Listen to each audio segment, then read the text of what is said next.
कार्तिक मास महात्म्य कथा अध्याय 16। सुनो लगाकर मन सभी, संकट सब मिट जाएं। कार्तिक महात्म्य का कमल पढ़ो 16वां अध्याय।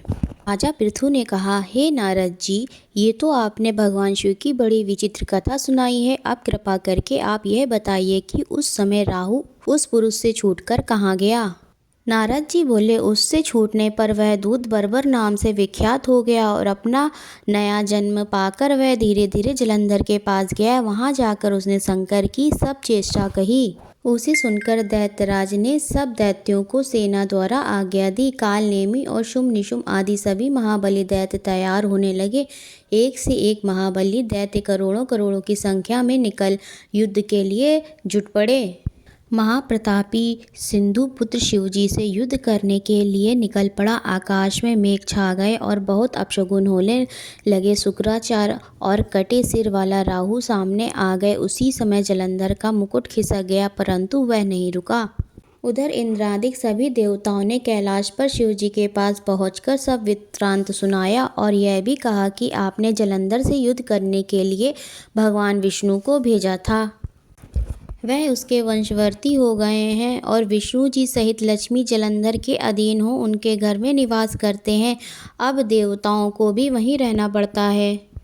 अब वह बलि सागर पुत्र आपसे युद्ध करने आ रहा है, अतएव आप उसे मारकर हम सबकी रक्षा कीजिए। यह सुनकर शंकर जी ने विष्णु जी को बुलाकर पूछा है, ऋषिकेश युद्ध में आपने जलंधर का संहार क्यों नहीं किया और वैकुंठ छोड़ आप उसके घर में कैसे चले गए। यह सुनकर विष्णु जी ने हाथ जोड़कर नम्रतापूर्वक भगवान शंकर से कहा, उसे आपका अंशी और लक्ष्मी का भ्राता होने के कारण ही मैंने नहीं मारा है। यह बड़ा वीर और देवताओं से अजय है। इसी पर मुग्ध होकर मैं उसके घर में निवास करने लगा हूँ। विष्णु जी के इन वचनों को सुनकर शंकर जी हंस पड़े। उन्होंने कहा, हे विष्णु, आप यह क्या कहते हैं। मैं उस दैत्य जलंधर को अवश्य मारूंगा। अब आप सभी देवता जलंधर को मेरे द्वारा ही मारा गया जान अपने स्थान को जाइए। जब शंकर जी ने ऐसा कहा तो सब देवता संदेह रहित होकर अपने स्थान को चले गए। इस समय पराक्रमी जलंधर अपनी विशाल सेना के साथ पर्वत के समीप आ कैलाश को घोर सिंहनाद करने लगा।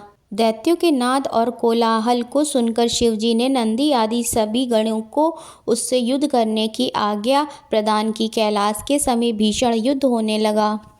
दैत्य अनेकों प्रकार के अस्त्र शस्त्र बरसाने लगे। भेरी, मृदंग, शंख और वीरों तथा हाथी, घोड़े और रथों के शब्दों से शाब्दिक हो पृथ्वी कांपने लगी।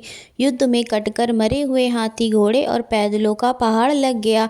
रक्त मांस का कीचड़ उत्पन्न हो गया। दैत्यों के आचार्य शुक्र जी अपनी मृत संजीवनी विद्या से सब दैत्यों को जिलाने लगे।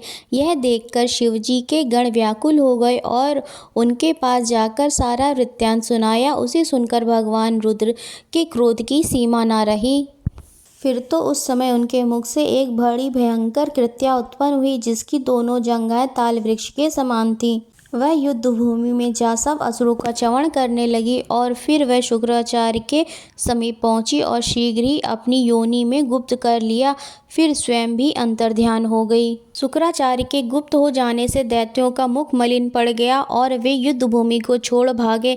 इस पर शुंभ निशुंभ और कालनेमी आदि सेनापतियों ने अपने भागते हुए वीरों को रोका। शिवजी के नंदी आदि गणों ने भी, जिसमें गणेश और स्वामी कार्तिकेय जी भी थे, दैत्यों से भीषण युद्ध करना आरंभ कर दिया। ओम नमो नारायण। ओम नमो भगवते वासुदेवाय। आशा करती हूँ आप सभी को यह वीडियो अवश्य ही पसंद आई होगी। अगर आपको यह वीडियो पसंद आई हो तो प्लीज़ इसे लाइक करें, अपने दोस्तों के साथ इसे शेयर करें और हमारे इस चैनल को सब्सक्राइब अवश्य ही करें। राधे राधे।